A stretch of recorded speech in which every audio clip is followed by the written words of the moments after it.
All right, there we go. So, so welcome everyone to this very important Sunnyside chat. To kind of round out Pride Month. So once again, like I'm not even going to talk anymore because this is Jad's show and Jad's going to do a great job. So let's just let it go there and let's celebrate Pride as we round out this month. Welcome all our 2021 gifts. Welcome to the family. If you're coming to this, that means you're definitely a part of the 100 Rows from Concrete family. Welcome to all our 2020 gifts. Love y'all like cake. You already know that. But let's leave it up to Jad, aka Angelo, to kind of run the show and let's get it going. Awesome. Thank you so much, Kenny. Thank you so much for always introducing these panels that are great conversations for everyone. Thank you, everyone, for joining. First and foremost, I want to give a special thanks to all the guests who are coming for this amazing conversation.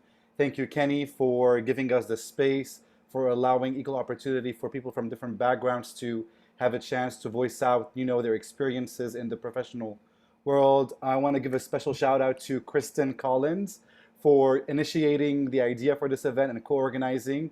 Thank you, Kristen, so much. I want to give a special shout out to Lisa Heinsdale for co-organizing and sending out the Eventbrite invites. Thank you, Lisa Kay, for creating the flyer. Thank you, Carlos, for helping us with the moderation for all the guest speakers. And thank you, Tasha Gilroy, for the support as well. This has been great, making this event as a closure for Pride Month. My name is Jad Evangelo Nasser, and as Kenny said, you can call me Jad or Angelo, apparently, with this haircut.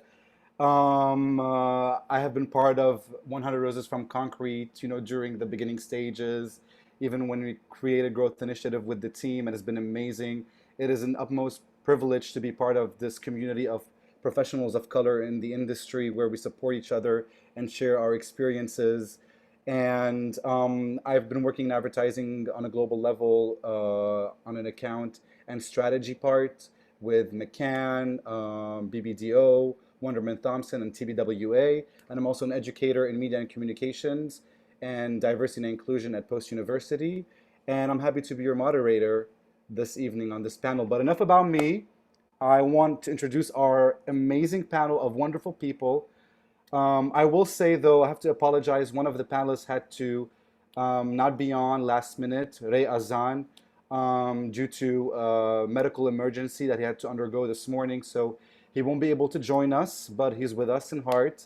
I put the Lebanese flag because we're both Lebanese. We both grew up there, as a salute for our fallen soldier.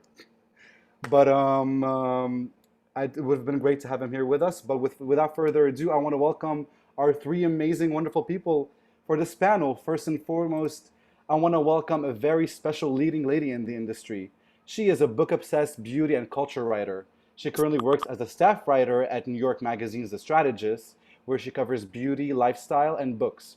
When she's not writing, she can be found on her couch in Queens, where she lives with her partner and their two cats, Stella and Dakota.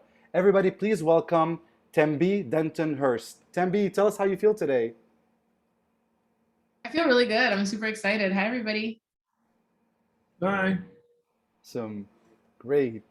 Our next guest is someone who comes from a very versatile and fluid background.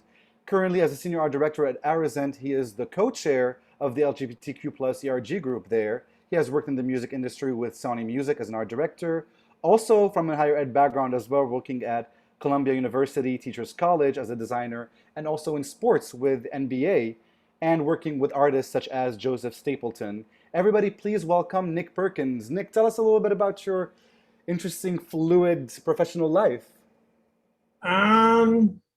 I'm a hustler, to be honest with you.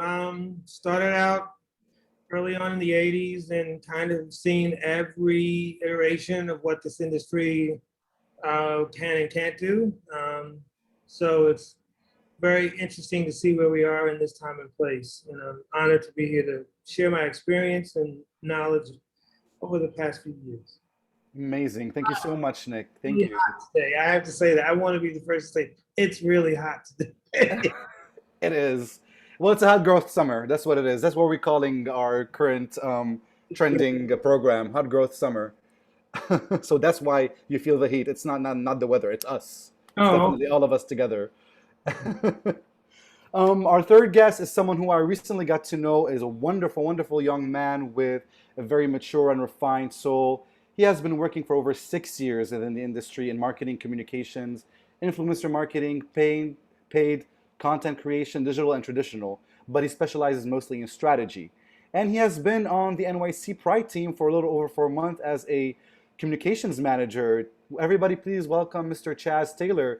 Chaz, how was this last week with the preparations for Pride with your organization? Share with us, share with us. Started close to around before I even started with the team around last year. I was kind of taking the full scope of running everything, doing the communications for all the different events that we had virtual and in person. So we just finished it. I slept all day yesterday. And over the weekend, I did not sleep at all, but I'm really happy of all of the different iterations and events that we kind of created for the team. And I'm so happy to be working with such amazing individuals, and yeah, everything really well. So can't complain here. I just need more sleep. Well, it's amazing to have you. Thank you so much for hopping in, Chaz. Very grateful for that. Well, we're going to jump right into it, guys. We're not going to sugarcoat anything. We're going to get straight to the nitty-gritty details of your experiences, and your wonderful, versatile experiences coming from different backgrounds is going to be great today. So my first question, and Tembi, I would like you to start with it as well. We're going to talk about a little bit about microaggressions that you guys have faced in your industries. Now, we know you've had different experiences that have not been maybe visible to your cis heteronormative counterparts. As professionals of color, under the queer umbrella, what are some of the microaggressions you have faced in your industry? Share with us one or two experiences. And how also do you call out bad behavior to your heteronormative counterparts, or also to your other queer or maybe non-POC counterparts in the industry without, isolating them? So Tembi, would you like to share? Sure, yeah. So it's interesting because I think that coming from beauty and coming from the editorial industry, everybody really wants to appear to be kind of on the cutting edge and to be like very cognizant and very progressive, and it kind of bills itself as being like really, really inclusive. But I think that when it comes to like being a lesbian in that space, it's really not as common. Like, I don't think that, a lot of times I found myself being the only one, both Black and gay. And so it was really kind of challenging at times to make sure that my perspective was being heard and taken seriously. Like, I think that it wasn't necessarily anything that people were saying, like everyone was very accepting, but it was kind of like, how am I able to center these stories or tell certain stories when I don't have any support, or they don't really see it as a universal story because it's maybe not. Doesn't appear to be relevant. Like, it almost was some of my ideas were kind of treated as niche versus being like, oh, this could really work on a more broad scale. Like, talking about Black lesbians specifically or directly always kind of was treated as something that was, maybe it was for somewhere else or like for a different publication. It was like, how does this relate to things? And I'm like, it relates to it in so many different ways. But I kind of found myself having to kind of advocate and be an educator, and I'm fine with that role. Like, some people aren't, and I think that that's valid. But I don't really have a problem teaching. But it does get exhausting because it's like another level of labor on top of the job that you're already doing. So I think I found myself often like teaching in a lot of capacities.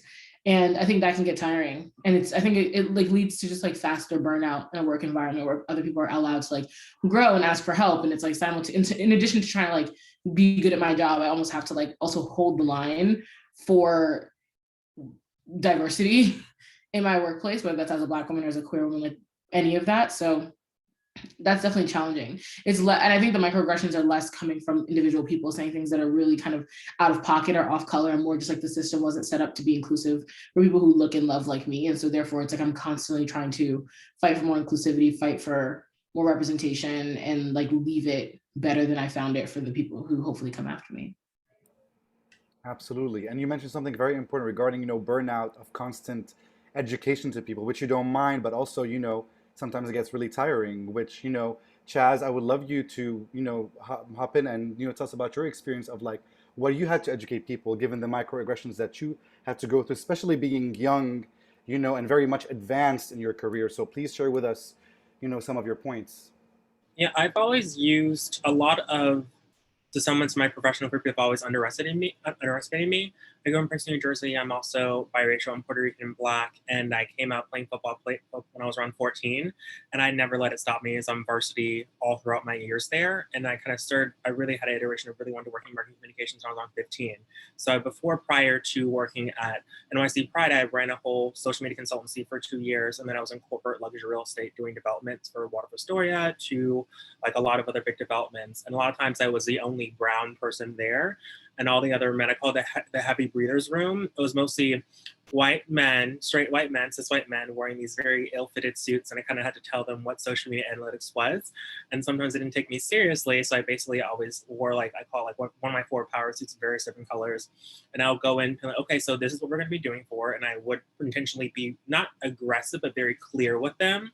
So I think sometimes when you are a person of color, but also if you have a certain style of voice or they may view it as being passive, you have to really assert yourself very early on and maintain eye contact. So I kind of have always used that narrative in addition to kind of maintaining that, like, you may underestimate me, but I use that to my advantage to show you that I can exceed your expectations twofold. For example, me only being on the full-time staff at NYC Pride, I've already increased their social media followers over 25,000 followers over a course of 4 months, based upon the strategies that I did to work with them on that, to help them show that we have to really iterate and do a lot more based on the algorithm. And I think it's about really doing work. Like, I really love what I do. I freelance on top of working full time. So I think it's so important to kind of have those different moments for you. But when it goes to burnout, I am heavy with self-care. Like, I just sit around, I eat a whole lot of bad food, and I binge watch shows. Like last night, I binge watched the new season of like Halston with Ewan McGregor. It was amazing. I ate a whole lot of chicken curry. It's not good for me at all. I went to the gym this morning. But I think it's important to kind of have those things for yourself to really make sure that you really have it. You also have a great managers. Like, I'm very clear with my manager, okay, what my breaking point is, when I know I need to kind of step away from the office to really take care of myself. So I think it's important for me to have that. But I've always used anyone's ever said is my weakness against them to really kind of move forward, because sometimes people don't really see you coming when you're just prepared and you stay ready to really handle anything that goes your way. So hopefully I fully answered your question. I kind of like to be really thorough if possible. No, you absolutely did. You absolutely. I mean, I know most of it, but I want everybody else to know. So thank you for sharing that for sure. Nick, I would like to hear from you, from working in multiple, industries, if you can share with us one experience where you felt like you faced microaggressions, and how did you ever call it out? I was thinking about that while the other panelists were kind of sharing their experiences. And one of the microaggressions that kind of stands out for me is this almost kind of reverse microaggression. It's the mascotting, right? I've been in environments where I know I'm being singled out because I'm Black and I'm queer, and I'm kind of propped up or presented in front of others to somehow or another validate them, and it's some self-serving kind of behavior.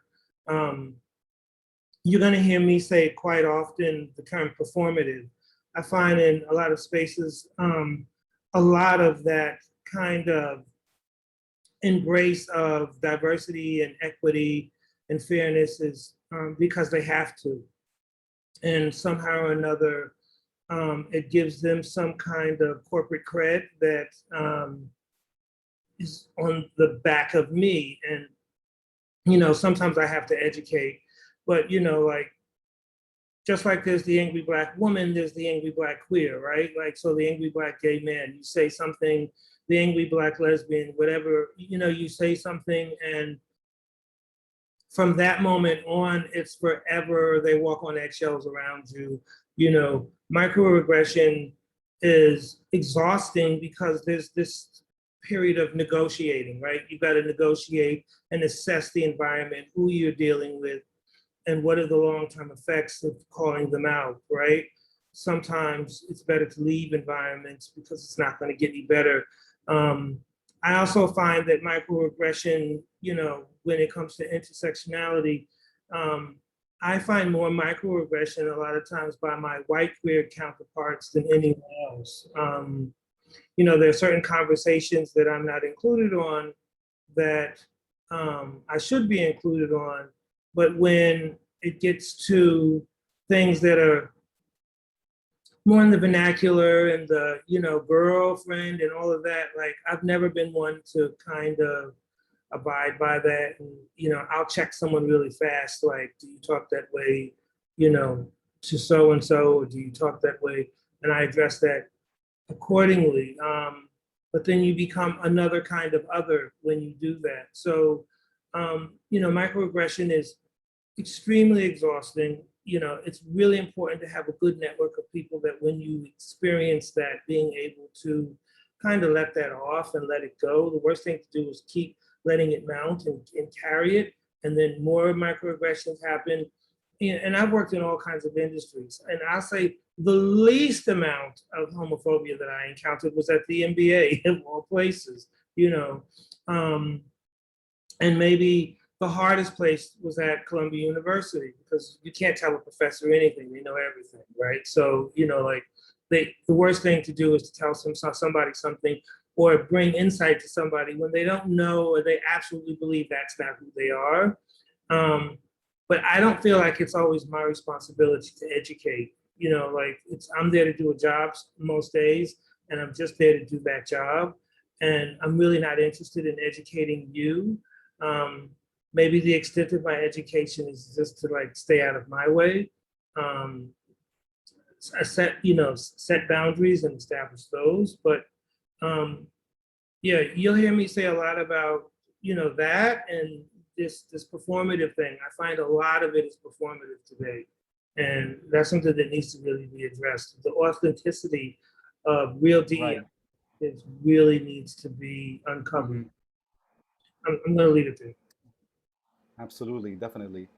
Yes, and well, you mentioned something very important as well, you know, like have you faced, you know, microaggression from like your white queer counterparts? And I really want to, you know, pose this question to Chaz, because you work in like a queer, well, it's purely a queer dominated environment.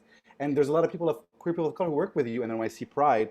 So when we talk about, you know, the rainbow ceiling of like how, you know, one person's professional sexual orientation maybe stops them from advancing in their career. What are your thoughts on that, you know, in your industry, Chaz? I think currently where I am right now with NYC Pride, for all of our sponsors and partners that we ever worked with, we do have a whole spectrum that they actually generally have to put in the work to actually work with us.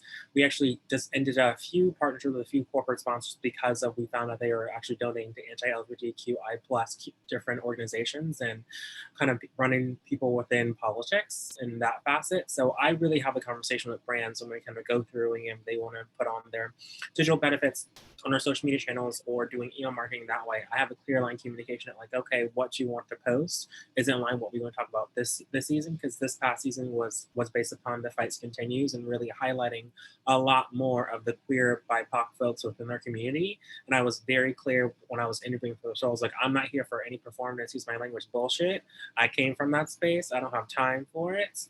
I don't want to be in it. So I want to make sure that everything that we do really has that really clear intention and actually work around to really make that happen. And I think sometimes most brands, like one of our biggest clients, MasterCard and Target, when we started working with them before I joined the team, they just essentially just didn't know. And then now they're very well versed in what things they should say, pronouns, or how to really talk to people about certain conversations. Because a lot of I find sometimes when people have asked me questions growing up of being multiracial, coming from a big family that looks nothing alike. My grandmother has blonde hair and green eyes. My mom looks like me. My dad is ridiculously different skin tone than myself. That like a lot of times people just want to know. The couple of times people come together and say really off the cuff crazy things, it's kind of coming at a place that they frankly need to work on, either say something inappropriate, or it could be something that's generally asking questions because they're just curious. And I'm lucky that like I have really great temperament that can really say, okay, well, what you said was crazy. Number one, don't say it to anybody else. And also number two, let's really unpack why you think this way. Is it because the whole basis of our whole entire country is based upon racism because it's built on the backs of African slaves? When I talk to my friends about police, I'm like, okay, you do know the whole root to policing is tied into slavery. There's a reason why there are certain types of people who end up being mostly cops, and why all those issues between the good apples and bad apples is tied to on a circular spectrum, because it's all tied back to what the root of policing started in, which is in slavery. So I think some people want to have that conversation, some people don't want to have that conversation, but to just tie it back to what I was saying initially, it is so important to have those conversations with people we work with in professional capacity to make sure that you're all in line, because intentionality is everything, not only professionally, but everything else that you do. Absolutely. And I totally resonate with you, on like being looking ambiguous or like multiracial. Like I get that every time, in any company that I've worked with or like even in my social surroundings, people always try to guess, what I am or where I'm from and everything. And sometimes I like to, mess around with people. Today I'm Italian, tomorrow I'm Puerto Rican, the next day I'm biracial, the next day I'm white. I don't know because like, if you want to like keep guessing and fetishizing me, I'm gonna play that game with you, but that's just me fooling around with people. So don't mind me being very petty about it. I definitely want to ask Tembe regarding the glass ceiling. So, in a stat that we found, 3 out of 20 queer women have found that like their sexual orientation, has had an effect on their career advancement. I really want to ask you, as a queer woman of color, like, have you felt that there were like any hurdles along the way because you were queer and black? You've mentioned a little bit about it, but like speaking of your cohort, other queer women of color that are in your industry in comparison, to maybe other queer men. Have you found anything? Have you noticed a pattern when it comes to career development and being who you are? I'll say this, I think that being Black is all is a big barrier when it comes to career advancement. Like talking to one of my white coworkers, he was like, he was making more money than I was. And it was only after we had the conversation about it. And it wasn't like a crazy amount of money, but it's like when you think about how that looks over time, it's like, okay, so if he gets a 2.5% increase year over year, eventually that adds up because I'm making less money than he is. And it's like but then they do pay equity studies and it's like, oh, we don't find any like patterns or like of systemic inequalities. And I'm like, I don't care if he makes 10, 5,000, 2,000, $300 more than I do. The fact that he was able to fight and negotiate for his salary and make more money. And when I negotiated, it was just looked at as if I didn't have a concrete reason for making that kind of claim. It's like, even though now you guys use me for everything and I'm literally like quarterbacking that entire team. Like a lot of like you find yourself like quarterbacking the entire team and contributing so much to that team. It's like, I think that I'm well worth like, you guys are getting great value for what you're receiving. So it's one of those things where I think Black women specifically overperform, like when it comes to being in the workplace and are undercredited. And I think it's hard because it's like there's this assumption that we're supposed to do that we are supposed to be a great value add to a team. And we don't necessarily need to be paid as much to do that very job. Whereas like white men, I feel get to be, and white women, frankly, get to be mediocre or like just good at things. And then are somehow rewarded and keep moving to the next level and are able to advocate for themselves and are not seen as aggressive. Like the amount of exclamation points I have to use to kind of seem enthusiastic and approachable and like all of these things, it's a constant anxiety. And so I think that like, even if there is, I think that's the thing that's like fucked up about microaggressions and about the ceilings and all of these things, like, is that part of it is yes, the system, but then also it's your own anxiety. And it's like, you almost end up kicking yourself in the foot or like, like, because it's like you're afraid to ask for help because you're expected to know everything and be strong. And then simultaneously you're anxious at work because you're burnt out and you're overwhelmed by the whole thing. So maybe you don't seem as good at your job because you're not turning in things as quickly as they would want you to. And, it's just like, it all kind of like boils into this one space where then when it comes time for a promotion or whatever, it's easy to pass up that Black woman who's been busting her ass across the board or whoever for busting their ass across the board, because it's just like, they're like, oh, well, maybe she has room to improve. We still have more work to do with this one. Whereas someone who hasn't contributed as much or put in as much effort or tried as hard or has been as ambitious or thrown as many ideas against the wall gets to be promoted because he maybe was seen as being good at that one thing, and so it's interesting that like, as Black women, I think we kind of we are held to a standard of excellence and do not get credited for that excellence. And so I think that that's difficult. And being a Black queer woman, all the more, I think that that's kind of one of those things when, I mean, my partner, my partner, we're both Black women. So like, imagine, right? Like we're not making as much as two white gay men living their lives. Like it's not, so it's kind of just like quality of life, all of those things. Like it's just when you think about how it looks over time and like how it compounds and how it all forms with each other, it's like there's clear disadvantages there. And so when I think about the ceiling, I think it's just like the ceiling is the system. And it's like, of course, there's going to be outliers, are going to be extraordinary people, but I think those are the kinds, I kind of use the analogy of a tea strainer, where it's like, there's things that are meant to slip through the cracks, but that's only to convince everybody that it's possible. not so that's not the norm, right? It's like it's just like, oh look, there's that one person who's making a lot of money doing this big job, or like, oh look, there's that one power couple, and it's like, okay, great, that's all well and good, but like generally, what is the situation? And the Exactly. situation often is not equal. The situation is often difficult. The situation is often like not as great as people think it is. So Absolutely. yeah. Well, you know what, in that situation, I would like to ask you, how do gender and stereotypes play a role in how LGBTQA women are treated in the workplace when it Mhm. comes to gender and stereotypes? If you can just give us your experience regarding that, and then I'll move on to Nick, regarding our next question. Yeah, I think working at New York Magazine specifically, it's a pretty like liberal progressive place, and so I think that it's like not necessarily maybe I don't think I'm being necessarily like treated differently because I'm a lesbian. Like I think that they're just like, oh great, your partner, your girlfriend, this is all great, this is all great, this is all great. But I do think that when it comes time to like pitch things, like specifically like for me, when I'm like, okay, so this is the life that I live, so therefore I want to pitch from this perspective, I want to talk about things from this perspective. I do think at times like the Black experience or the Black lesbian experience is not treated as like the cool interesting thing to be on or interested in. Like, it's like we're more likely to be trying to cover some like white woman who's baking croissants out of her living room in Park Slope than we are trying to like go talk to the mutual aid workers who are like helping trans women of color secure housing, right? And so it's like, who is considered to be cool, who is considered to be valuable, who's considered to be an expert, who's considered to have perspective. All of these things historically have been white. All of these things historically have been straight, and when they are queer, continue to be white. And so that has been like my work at New York Magazine, I think, is to like kind of continue to infuse every single as much as I can, like as much as I can with like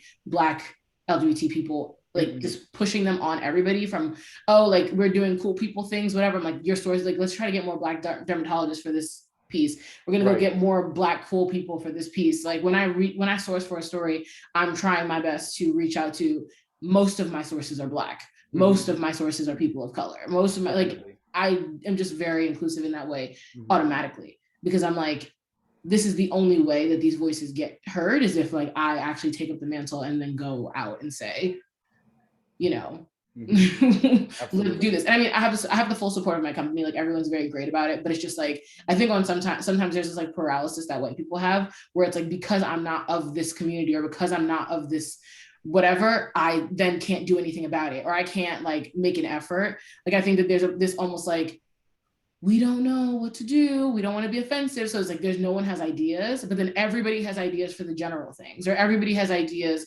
for like things that are not related to race, all of that stuff. Like then the ideas are suddenly dried up. But it's like you have 100 ideas when it comes to like what are we pitching for bio like green week or something, but then we pitch some like then we pitch something that's more specific to Black people and stuff like that. It's like crickets and everybody's looking at me or the other Black Right. people on my team like, so what are we Expecting gonna do? you, yeah, like expecting you to Yeah, be the and it's like I token. understand it Hmm. as far as like wanting to let the people speak, like the people who are like representative of that community speak, but at the same time it's like Hmm. you've had a long time to listen and learn, and so like now it's time for you to start like synthesizing that information and like using that to give like add to the conversation essentially. Like yeah, it's just all of that. So all of that goes again to the burnout, the idea of burnout. But Exactly, you we're just know, but doing you a know what? lot. You mentioned something very important. It's like your empowerment for Black and Brown talent and other POC as well, and you want to put them to the forefront, which has a lot to do, with, mentorship, support, and also counseling, specifically, being a queer woman of color. And you know what, Nick, I would love to hear from you.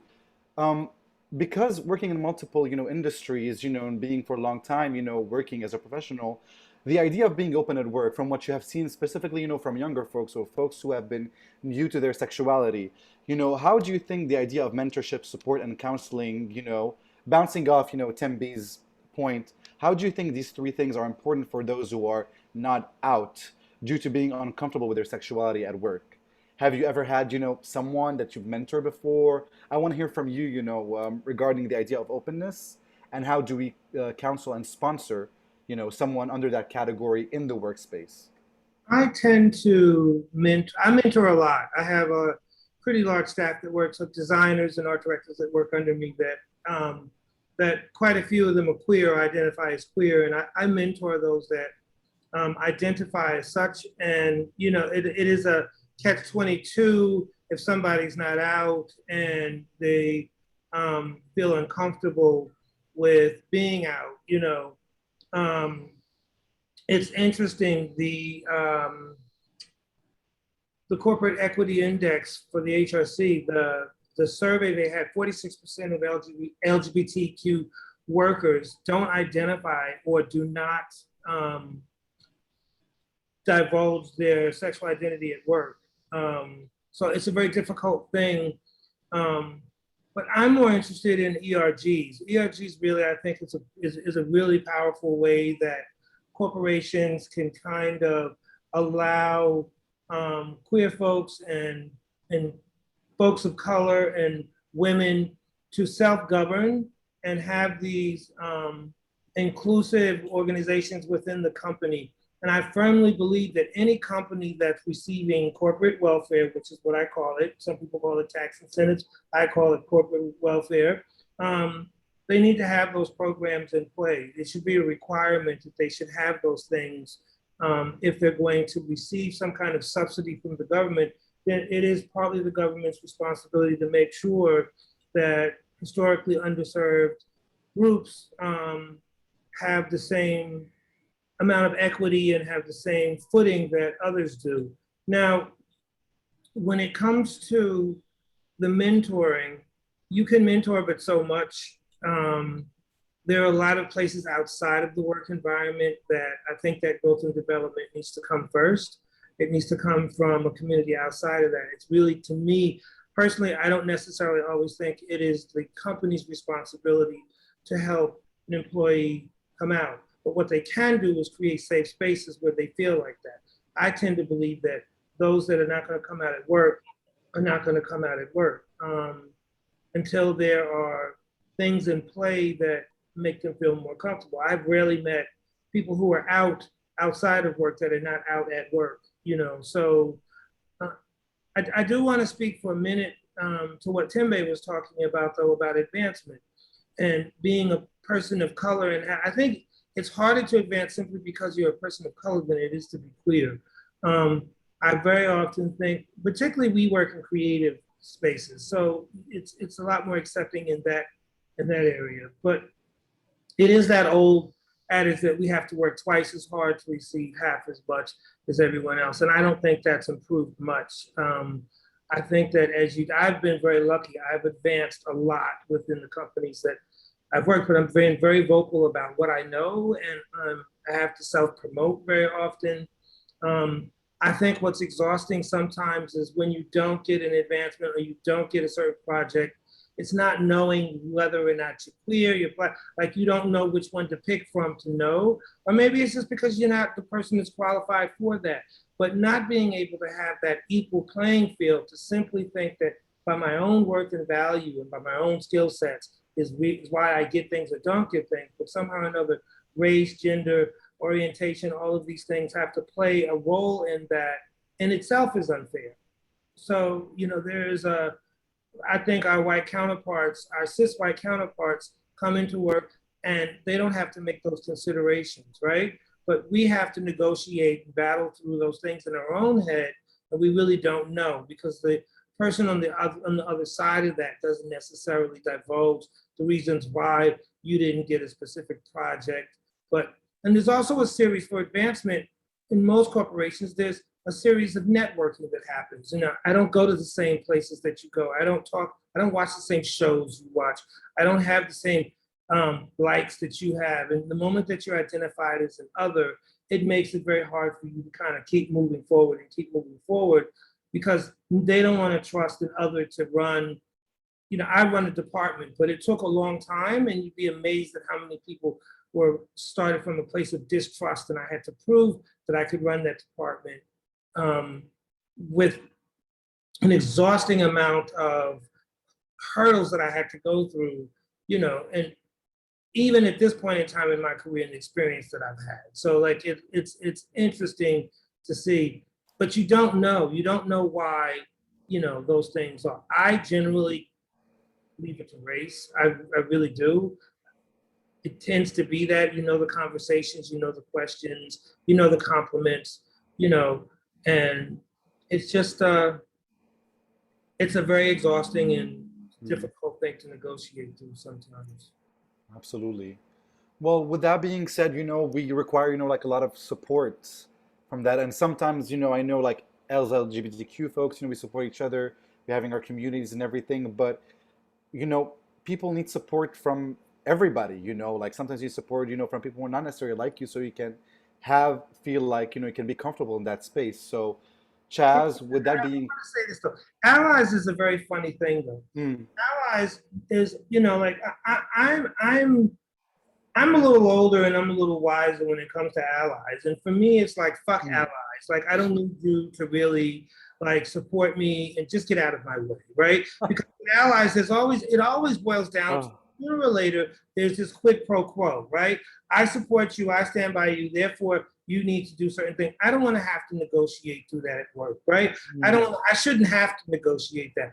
Why don't my allies need allies? When my allies need allies, then we're on an equal playing field. But mhm, so there's a part of me that, non-performative, self-governing ERGs are really good. ERGs mhm, that are interested in enforcing policy, ERGs that are there to educate leadership about bylaws and pronouns and better benefits and equity pay surveys, things like that ERGs can kind of lead the way. mm, I'm pushing the ERG because I'm seeing the results of that at my company. yes, Our company definitely. now put pronouns in our application, right? So from the moment that an employee comes to apply, they have the ability to check off which pronouns they have. Rarely do companies do that, but that sets the tone for a queer employee that says this is a company that might be a little more aware of what my needs are than others. And we've had sorry. Oh, I so think yes. those things are really important. I'm less about allies. I mean, I do accept. I mean, fine, you could be an ally, but I'm more interested in like policy. I'm more interested in making sure that companies are Mm, growing and developing and understanding their DEI initiatives in a way mhm, that they understand what my CEO did not know what intersectionality was, and I had mm, to explain that to them. Right? I work for a media company. We have 7 different publications that we publish monthly. We have an online presence, we have a print presence, and we're pretty formidable within the industries that we represent. And she did not know what intersection was, and I could not believe that. And she could not. But then from that conversation, we were able to then implement that understanding within policy. So like that's the thing that I right, think the move and the push is more towards that. If leadership definitely. protect the interest of all, then there's no need for an ally, right? Hmm, hmm. Well, sometimes, it also comes from the idea of like allies want the attention on them as well. Like, people say Oh, like, as an ally, I want to do this and that and all of that, right, you have to but appreciate this that. is the reason, why, we have, people like who can, advocate and like telling of like, how to do better and everything, you know, and Chaz, I think because you work at NYC Pride, you can tell us a little bit of like, how you've educated allies or like maybe just people on how to be supportive and elevate queer voices. So, have you ever, faced anything or have an example of how you've spoken to someone and tell them of how to be supportive of the LGBT community, even though they don't know? Because some people just don't know or like are not that bright. So, can you speak on like, how you have helped someone, help you elevate your voice in the industry? I think that's just a starting point for majority of my life for the multiple different intersectionality groups that I'm in. I think probably the biggest story is when I was in high school and I was the only out gay football player within my county, my state of like mixed race descent. And I'd explained to some of my other teammates that like I'm not even remotely interested in either of them in the locker room. I kind of got on the podium after we won a game, after I won, because I was a defensive end. I'm 215 now. I was 245 when I was playing. And I made very clear that, like, okay, we won the game because I got the winning sack. I want to be very clear. I'm not interested in any other person in this room because none of you guys are up to my standards. It's a joke. They all laugh, but I had to really explain to them that, like, not every gay person that you meet is interested in you. 9 times out of 10, they want nothing to do with you, realistically. And I think sometimes you have, for what I've done, is work for me is kind of go with a bit of levity to explain to people certain scenario situations about that. On a professional standpoint, whenever I do talk to some people when it comes to my current role or my previous roles within the corporate space, if it is in corporate business or corporate real estate, a lot of times people kind of have these preconceived notions when they're doing any person based upon some of the different attributes you are, if it is your ethnicity, if it is my sexual orientation, or if it's the way that I talk, etc. And I really had to explain to them that, like, you can't make those assumptions based upon someone based on what you're seeing someone at face value. You're only seeing what people want you to see from them to begin with. You don't really actually get to a chance to get to know them deeply to really fully understand who they are as a person and what different potential battles they are facing within themselves too, especially after COVID. So I always try to have a teachable moment to people and explain to them, which I've had for some of our difficult clients we worked with this past season, and some of the other infrastructures of the space that I am a nonprofit because we're a membership organization. The team that I currently work with have been there for around a number of years. I'm the newest team member. They have a very specific way they like to work, but I kind of put a little monkey wrench in certain scenarios and different instances because some of the ways they're working was kind of antiquated. And I'd really explain to them when it comes to different things, when it comes to marketing or digital, everything else, this is the best practice to move forward with it. And sometimes there will be people in your own community who may potentially have these different kind of warped ideologies because they're from maybe a different generation or they don't really have had education to really learn that. So I think in various instances, the one thing I always tell people is that when it comes to pride, you can celebrate your pride any way that you want to. Some people may want to protest. Some people want to go out dancing. Some people may want to do any of the things that means to them, but your pride in celebrating it is on your own right and your own ability to do it in your best way possible.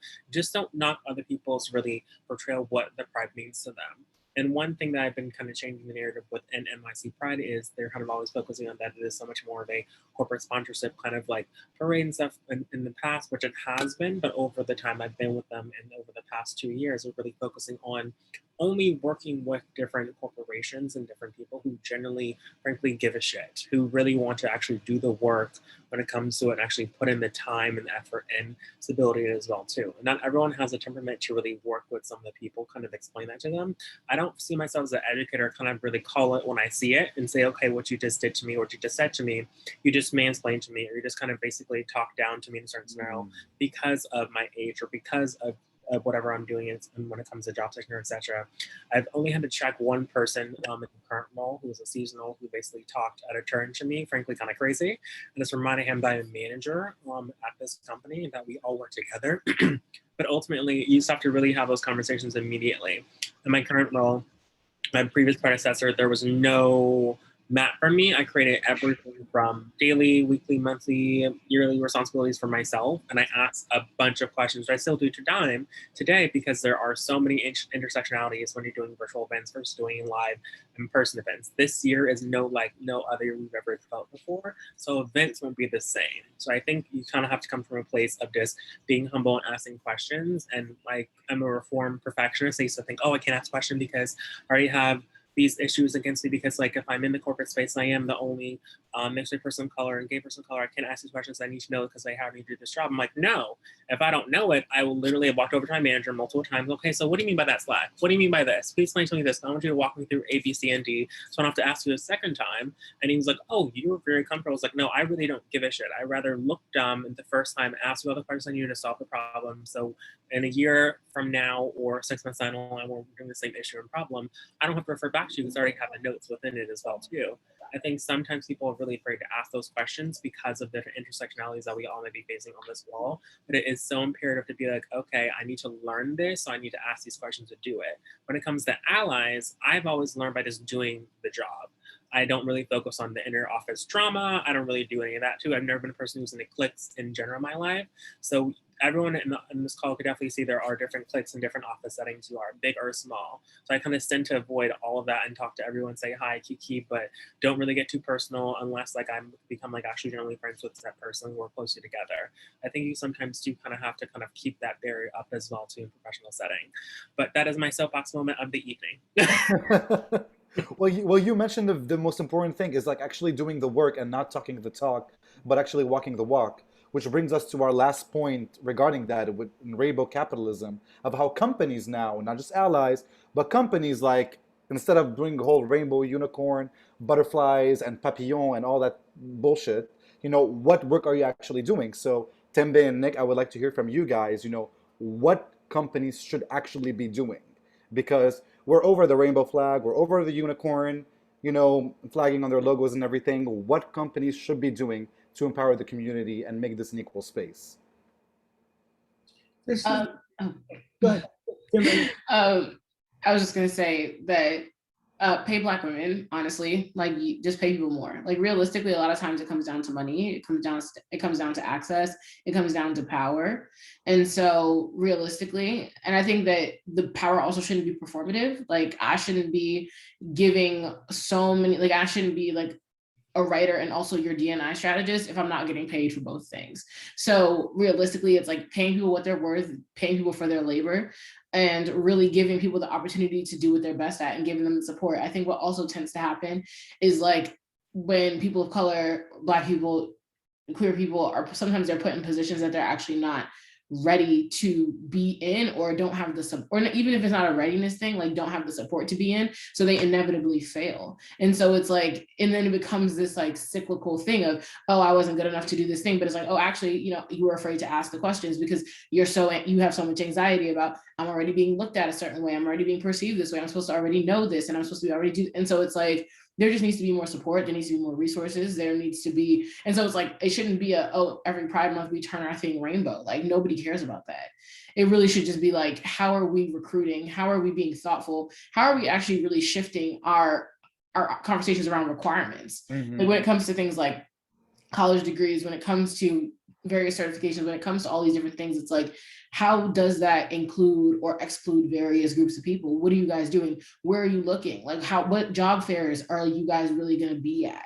How are you guys gonna how are you guys showing up? What are you looking for? And how are you keeping the Black people that are actually at your company? I think that when you look at it, the turnover for people of color in any situation is exponential. Like if you look at the difference between just white people, and then you look at the people of color at the company, it tends to be like a bigger revolving door, whether that's because of microaggressions or because of low pay. Like a lot of times for Black women, the way that we get more money is to leave. We have to then say, okay, you know what, this isn't working for me. It's been a year and a half. I need $20,000 more. I can't really have that conversation with my manager. I just need to go look at X, Y, and Z company or move to go somewhere else. Like, how do we retain, like, how do you have longevity at a company? How do you grow somewhere? How do you really settle there? And then it's like, it already takes 6 to 8 months to 10 months or whatever to like really do your job properly. So imagine just as you're getting comfortable, you have to leave again because you don't have the opportunity to really grow within a role. And so, yeah, I think it's just like, what do? You give people more resources and you ask people what they want. Like, I think also what I find to be a big issue is that like, as much as we're expected to perform, I think that people of color are often infantilized also. Simultaneously, it's like, oh, you don't necessarily know what's good for you. Like we know what's best, or we understand how things work. We have the seniority here. When in actuality, it's like, do you really know? Because you're the CEO and you don't know what intersectionality is. So how much information do you have? Mm-hmm. So it's one of those things where it's like, give people power, take up less space in the room, and do the work internally and actually just step out of the way. And a lot of times it's like people want to, conversation around allyship earlier, you want to be able to take the brownie points for saying, I hired this person, or elevating that singular Black person and kind of making them your baby that's kind of dependent upon you, and you get to prop them up and say, like, look at who I mentored, look at what I did. Like, it's a fucking missionary trip in the middle of Midtown. And it's like, in actuality, this person is not a baby. This person can do their work. Like, and it just kind of becomes this cycle. And I think that it's really about breaking those cycles and really, really giving people the opportunity to lead, to do the work, and I think the stories come out much more authentic. I think the stories come out better. I think the quality of the work is better. The workplace is better. Everything is better when you center the voices that are not being heard. Because in reality, the system is not working for literally anybody. No. So it's like, why not try to do something different? Why not try to build something new? Definitely. Nick, any thoughts? So I have a really good real life, real time experience. Our company just went through a pretty robust Pride campaign. and the good thing was we had two people of color, two BIPOC, myself and a and another colleague. We ran the campaign. We, from beginning to end, we, and it really is that old saying, like there needs to be somebody in the room to lead the way, right? So how many times have we seen companies have some huge misstep and we've all said privately amongst ourselves there wasn't a Black person in the room to tell them that they were doing wrong, there wasn't a queer person.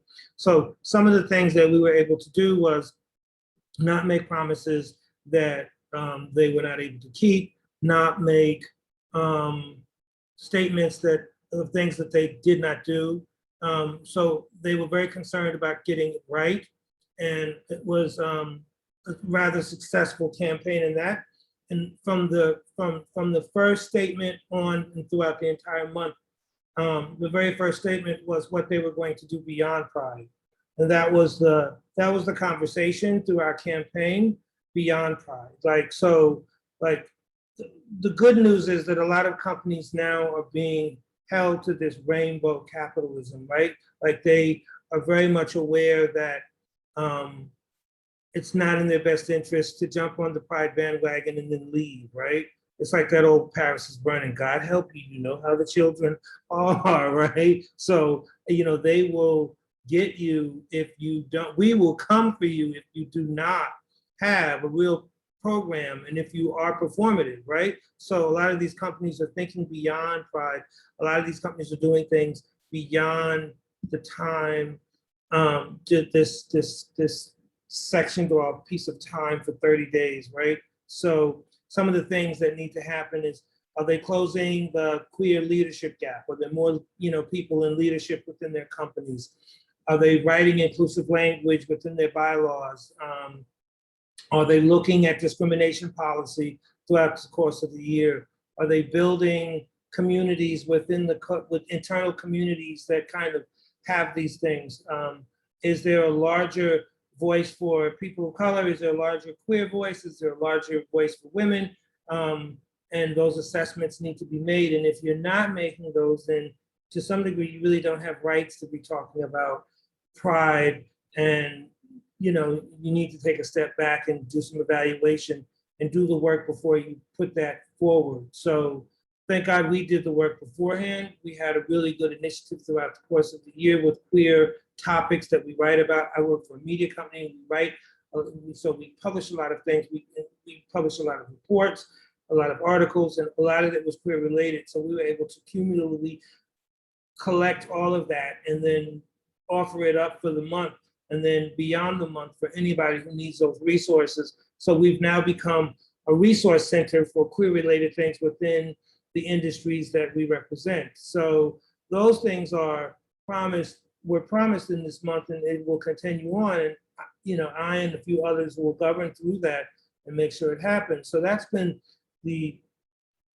good news, right? So that's the good news. But there's still a lot of other work that still has to be done. Definitely. There's still a desire to go back to waving the flag and doing the old cliches. Of course. So you have to kind of put the reins on them and hold them back to say it's really not in your best interest to do that. And if you're lucky and you work for a company that's willing to listen to that, then it's a good thing. But rainbow capitalism is alive and well, though. It's everywhere you look during Pride Month, and it's pretty disgusting. But a lot of companies are now being held accountable. I will say the younger generation, you guys are very vocal about when things are not done right. You guys will speak up. You have platforms where you can do that at volume. So, if it's not successful, it's in real time, like it's not discovered 6 months from now, it's discovered while it's happening. And companies don't want to be caught in that. So, there is a question of, are you doing too little or are you doing too much? So finding the right balance within that. Right. It gets better, but there needs to be more queer voices in the room when these things happen throughout the course of the year for these things to really happen effectively. Absolutely. Well, thank you so much, Nick, for telling us, how you're doing, the actual work and getting the support you want from, your company right now. That's honestly very refreshing to hear. Before we leave it out to the audience for questions, Chaz, I want to hear from you. Any last words on rainbow capitalism, since you work in rainbow capitalism, and ironically, in a way. So, First, I want to say, sorry, my computer decided to randomly shut off, so it's now charging. So hopefully there will not be any other further cut-offs on my end. Secondly, when it goes to rainbow capitalism, I think it's important to, again, have those interesting conversations with anyone who you're working with, if it is like a brand capacity or just in general for someone if they really want to get involved in their community. Be like, are you actually doing the work? And what we do have at Pride recently, which I helped kind of develop over my time with them, is actual kind of checklist and spreadsheet kind of talking about what, if it comes to D&I, if it comes to the type of people they've actually hired on staff, if they're using the same people in all their different Pride campaigns, or kind of really having a conversation about what money are they donating towards the different kind of strategies within the LGBTQI plus community. But again, it's having those conversations and being very, very clear and blunt and direct with the different brands and stuff you're speaking to make sure that your intentionality is great. Because money will always be there. You can always find money to fund anything that you're doing. So really find the right money and the right people to really work with when it comes to that. absolutely. Thank you so much for sharing that. I wanna be aware of everybody's time. Anybody has any questions? You can jump in really quick or put them in the chat.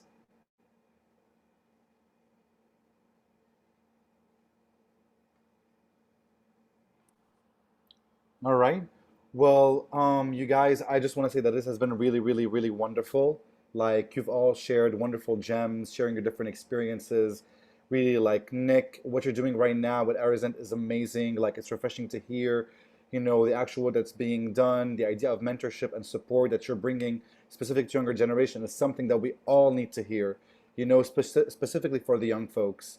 Tembe, your support for empowering black and brown talent, and the idea of, like, just saying it as it is and speaking the truth of what is needed, which is honestly financial, for a lot of women of color as well, as and I don't think there's any shame of saying that, like, paying more is what's needed, because it's a form of, like, survival, specifically in a world that is very expensive like New York City. So saying something like that, there shouldn't be any shame on it. You're owed your worth, and this is your worth, specifically of being a creative and talented woman of color, a queer woman of color working in this industry. So thank you so much for saying it as it is. And Chad, for sharing your wonderful wisdom working with NYC Pride and what's happening behind the scenes, and sharing your own experience, specifically as a young folk who has a very forward thinking mentality. So this is something that I truly value about you. Thank you so much, everyone. I want to give a shout out to all the team who has worked behind the scenes: Kristen, Lisa, Kenny, Carlos. Thank you so much for being part of this. Thank you so much for organizing this. Personally, for me, as someone also who falls under the umbrella of the LGBTQ community, to actually moderate this panel has been very refreshing for me personally. And I really appreciate you all for the wonderful narratives you have shared with us. And keep on shining. And we really hope, we make more progress. Kenny? Before you go, I think our Rose Kenny Medina had a Oh, question. Kenny, do you want to ask your question before we roll out? oh, I didn't see that. Yes. Oh yeah, I can read the question. Can you hear me? Yeah.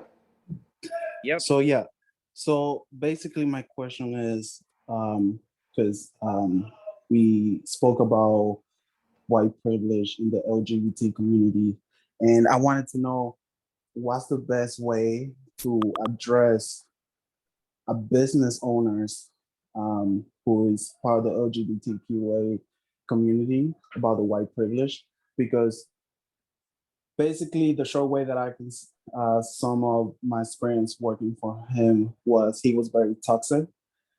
So he would take advantage when paying people, basically cut their hours. Even this was even like pre-COVID, and will communicate in a very passive aggressive manner.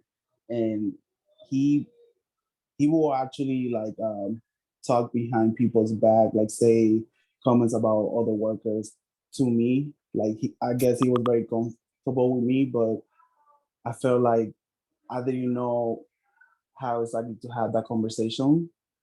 And at the end, I just had to leave the work environment, and I'm glad I left that, but I feel like he keeps doing that to other workers.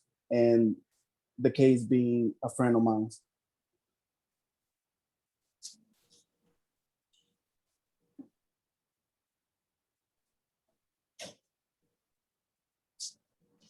So are you asking what should you do about him now that you've left? I'm not quite sure of the question. I mean, yeah, I feel like So how do you deal with a bad toxic boss, specifically knowing that you're from the community and he's taking that, like it's an idea of microaggression. Is that what it is, Kenneth? so he will keep hiring POC workers, and that's when I noticed he will have this very toxic behavior. So I don't know. I was wondering,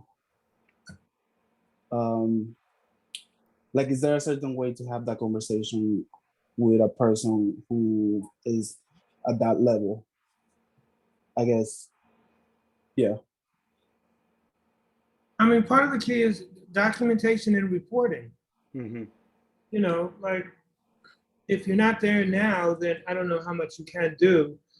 But when things occur and you feel like it's patterned behavior, documentation, and there's plenty of, you know, working out loud, you know, there's different organizations that you can reach out to and report, you know, that kind of poor behavior. Now, they will determine if there's something actionable that can be done. Sometimes there is, sometimes there isn't. But whatever happened, reporting, you know, documentation is very important. If you feel like the aggression is that, you know, egregious that you know, think that it's worth it, then do that. You know, that's always a good thing to do.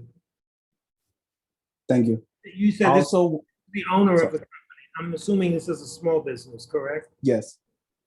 Right. Small businesses have a tendency to get away with more than, you know, larger companies are held, they're more accountable because Yes, that is correct. they're more present, you know, they're more visible. But small companies, but that doesn't mean that small companies can't be held accountability is across the board. And there are a lot of different government agencies that can, and private agencies that can help when it comes to unfair labor practices. Thank you very much. And I wanted to end it by commenting that like this talk was very great, and I would actually love to see more conversations between Black queer people and the Black community, you know, like especially since the Black community can be, you know, they have their issues with the LGBT communities sometimes, but I think it will be very beneficial to have more conversations. Like this talk has been very great. You guys have been very great speakers. Jad, we have another question from Lauren. Yes. Yes. Sometimes a bad boss is a bad boss, and they will pay your price. Okay, is that the question? Lauren, would you like to step up and say the question? Yeah, it's just a comment. Sorry, guys. I look like hell Yes. because I just came back from riding my bike. So I apologize if I scare anybody. I wish my headshot would be the way I looked all the time. But I will just say that, you know, and just to add to Kenny, you know, to respond to Kenny's, I mean, sometimes a bad boss is a bad boss. The majority of agencies are small businesses. And when I say small businesses, we're talking about under 500 people, right? So, you know, I'm dealing with some independently held agencies without governance, you know, not without the appropriate governance because they're not holding companies, they're not owned by parent companies. And that's where, you know, bias and exclusion can really thrive, right? Because if you get somebody who's an owner, they don't care. So, you know, one of the ways that I've found that people are actually getting back is through places like Glassdoor. You know, when your company depends on talent and they walk out the door, you have no agency. And what I'm finding is that talent without agency will leave, right? So you have no, if you're an agency and without talent, you have no agency, and without agency, you have no talent, right? So, I mean, I represent, right now I'm consulting with Periscope. Their entire workforce walked out the door when their parent company didn't respond quickly enough and viscerally enough to the George Floyd murder. And they were on the ground, right there in Minneapolis. And what I'm finding is that I think even before COVID, we were facing an activist employee base. It's gotten even more so right now. And employees are actually sitting in the driver's seat. We have the Great Resignation going on right now, right?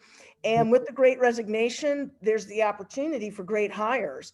But these agencies are going to have to do what they need to do to get great people like yourselves. So don't be afraid of employee activism. Use your voice. I'm trying to remember Nick, because Nick Perkins is obviously my brother in this situation, because he and I have really, I support not only the BRGs or /ERGs, but what I'm doing with my clients, and I think it's important for everybody to start this, is really start an employee group, because what I'm seeing is employees are starting, instead of just forming unions, they're doing a cross agency employee group to demand better treatment, across the board, more explicit rules across the board. So I'm just saying that there's a lot of employee activism that is out there. I think if you leverage it, some of these independently held agencies and the leaders of those agencies, they're going to have to deal with this or they're going to lose. Lauren, I agree with you. Like the advantage of an ERG is the way ERGs are set up or should be set up, there's always an executive leader or someone who is the contact person, right? To take back to the rest of the executive team what the concerns and what the education that the members of the ERG, the co-chairs and the members are bringing to them. So no longer can a company say we did enough. Yep. And I think that kind of accountability, and not only that, but they have to take action to the words that we put to them. And I've watched that happen in real time. I've watched where we've been able to assess what our bylaws look like and how gender specific it was, or how we can change some of our policies that they thought were inclusive but weren't inclusive enough. And we pushed for more inclusivity and more equity within those benefit packages. So we have a really robust benefit package that now incorporates language to foster for a trans community that, even though we don't have a trans person at work, we eagerly anticipate that time when that comes, and we will have that. And, but then also I've watched this company, because they have that policy, now they're actively seeking to hire leadership within the community. So, because they have that and they want to, so, good begets good, but you have to be the voice in the room. And it really does matter. ERGs allow you to be the voice. It's a controlled way to be a voice in the room. And if your company doesn't have an ERG, speak to your human resource director or VP or whoever and ask why you do not. Most companies want to have ERGs right now. They do not want to be caught with their pants down. And because now everybody's asking, what is your DEI? DEI is the thing right now. DEI is the new black, right? So everybody's wanting to be on this kind of trajectory towards having a really good DEI program, and part of that is an ERG. So on many different groups and organizations, but it kind of, as long as you don't allow companies to be performative with it and say, look at what we're doing in self-aggrandizement, where it's like, you really has to be actionable things. It can't be an ERG that creates happy hours, or like those kind of things. There has to be real policy involved. So those are some of the benefits of doing that. Absolutely. And the point of ERGs is definitely for you to have, your backup, your support, and, people who you can speak to so you don't feel like you're left out alone, because nobody wants to be the lonely employee. Nobody wants to be alone feeling like, who do I talk to? I need friends. I need, a group of support that I can rely on, so they can give you that power and that energy so you can move forward in your company. So I definitely agree, employee activism, as you said, Lauren and Nick, the power of ERG groups are definitely important. And, they keep us going. These are the things that like keep us moving forward in our industry. So I definitely agree that these are important groups that needs to be in every single agency. With that being said, does anybody have any other questions for our panelists? If not, I don't want to hold anyone's time.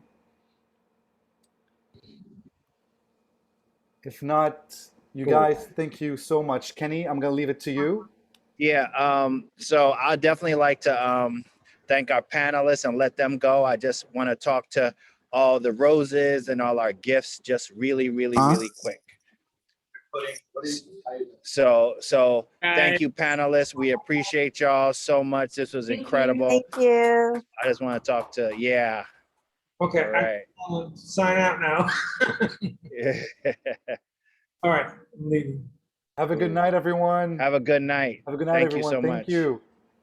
So just real quick, family, because that's what we are. This has been fucking incredible. I didn't want to curse in front of the guests, but I normally curse in front of guests anyway. They curse too. Hello. But yo, Pride team, like this, woo! That's all I can say. That's all I can say. Thank you for creating such an incredible space and an incredible space for us to listen and learn. But this listening and learning doesn't mean shit if you don't leverage the information. So please do that. Rose's family, Growth Initiative family, 2021, 2020, and special guests and invited guests who may still be on the call.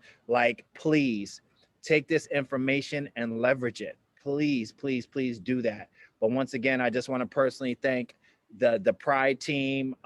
They worked really hard on this for literally like a month and a half for a minute. You know what I mean? So it's incredible to see it kind of come to fruition. And we kind of been waiting all month for this to happen.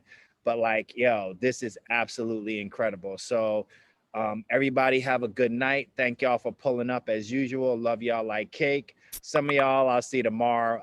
There's probably about a third of y'all I'll see tomorrow. So we'll just all catch up tomorrow and virtually hug this out. But once again, if you have any one of the Pride team on Slack, please send them a direct message saying thank you. So Lisa, Kristen, Lisa, not the group, but Lisa C and Lisa H, Carlos, Jad, Kristen, as I call her, K Flex. Please send them direct messages about tonight because it was absolutely incredible. This has definitely been the highlight of my day because I've been working my ass off the last 2 days and still got another 2 days to go. But anyway, I appreciate y'all. Y'all have a great night.